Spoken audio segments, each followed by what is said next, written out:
I'm Pete Kutzer with the ORVIS Fly Fishing Schools. Today I'm going to talk about how to rig up your rod when you want to move about the stream. Sometimes we have trees around, sometimes we have a narrow trail with a lot of trees overhanging. We might get snagged in those trees. So we want to make sure that we rig up our rod so it's also easy to get going, it's easy to start fishing. So what I did was I tied on a woolly bugger right here. Now this is a 7-weight rod right here that I use for most of the videos, and most trout rods have a little loop right here, and that's your hook keeper. And you can hook your fly right here on that hook keeper, but you have a little problem when you do that. If we have an 8.5 foot long rod, this is a 9-foot rod, we might have a 9-foot long leader. Okay, notice that leader connection right there where the fly line meets the leader, that loop-to-loop connection. I've actually seen people accidentally break rods trying to get this connection out of the rod tip. Notice now I have that connection right there. I've seen this come forward and sometimes get stuck, usually right there, and then actually a rod tip almost breaking because of that. So here's a little trick. This is something I like to do. This is something that was taught to me by Trout Myers. He says it's an old saltwater fly fishing trick.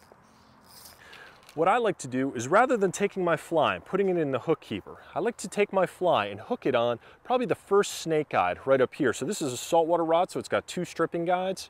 I just take my fly and I hook it onto that first snake guide, not that hook keeper. I'm then going to take that leader and I'm going to pull it down, pull out a little bit of line, and I'm going to flip this leader now over the back side of my reel.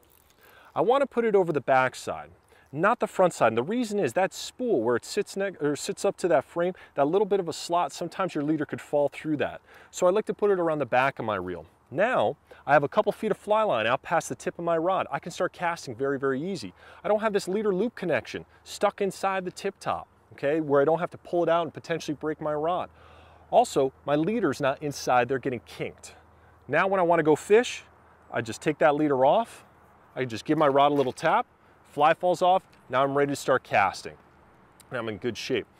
When I'm done fishing in that spot, again, I just take my fly, hook it up here on that first snake guide, take that leader, flip it over my reel, and now I can walk to different parts of the stream. Now when you're walking from one spot to the other, what you don't want to do is hold that rod up in the air like this. You're going to get that rod tip stuck in a lot of different trees. Okay? You either want to hold it straight in front of you and kind of weave it through where you want it to go, or you want to hold it straight behind you, just like this. By doing that, that's going to help you get around from one spot to the next and hopefully catch a few more fish. That's rigging your rod.